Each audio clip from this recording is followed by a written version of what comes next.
sir.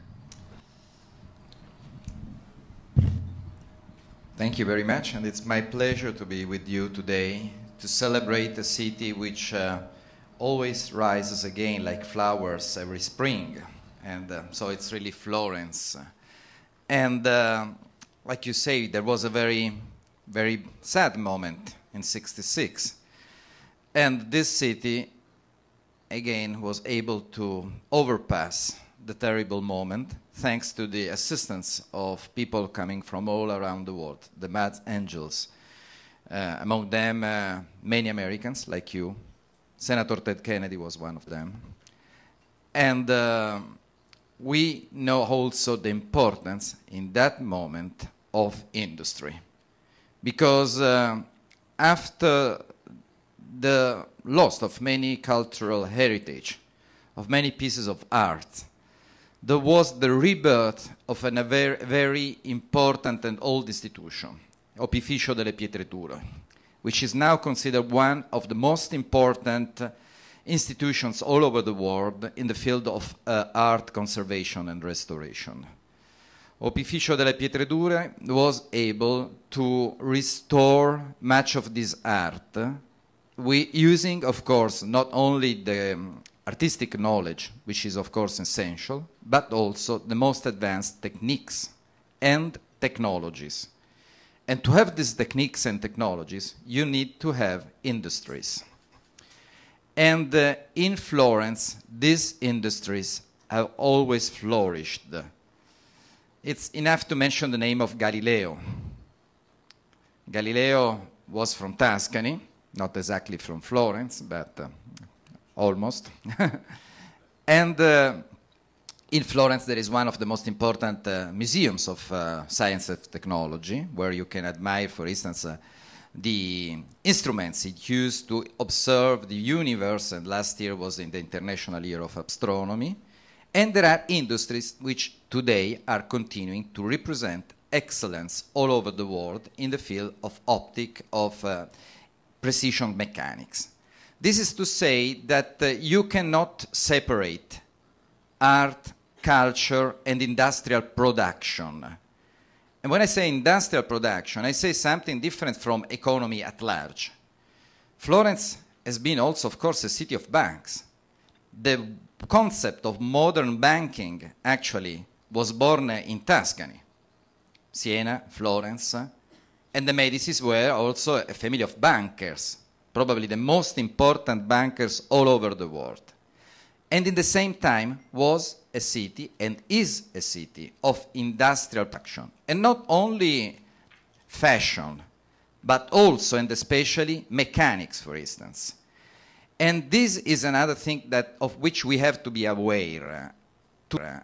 Today in America, I don't know how much you are informed about this, what is really more important for Italian exports fashion is not food and wine, but rather mechanics and precision tools and other instruments, machines, which represents a ratio of our exports which is much more important than fashion. So we have somehow to make a revolution in our minds and to understand, yes, of course, Italy is the country of beauty, but Italy is the country of precision, is the country of advanced technology, is the country which gives beauty because of this economy, and the other way around. And then you understand why Florence was the world capital of art in Renaissance. This is because it was a great center of economy.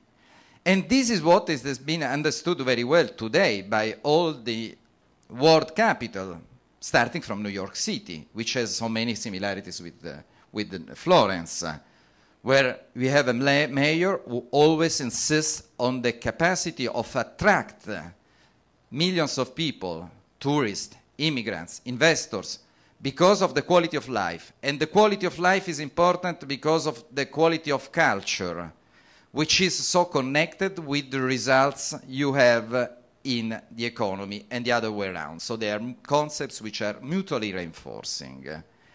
And you have to continue to produce, to make things.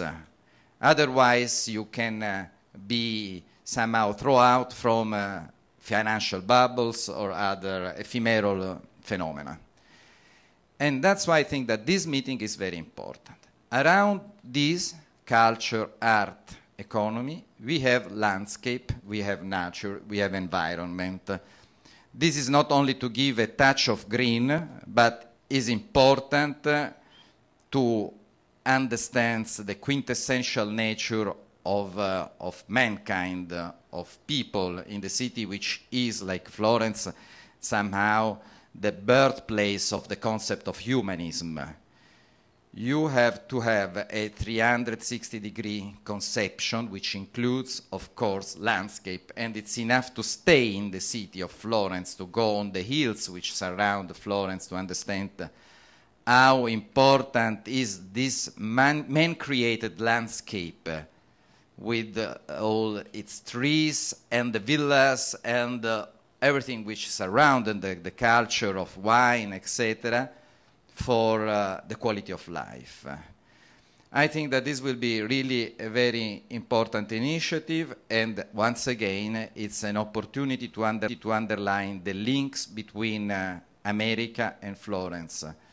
America, you know, it's a name given by a Florentine, so we shall soon celebrate the anniversary of Americo Vespucci, who gave to probably the most clicked name on the web its own name, and it's an Italian name. So your country has an Italian name, certainly not an English name, otherwise it would be Emerland or Emeric or something like this, but it's America. Italian pronunciation, Italian name for the greatest country of the world. Thank you.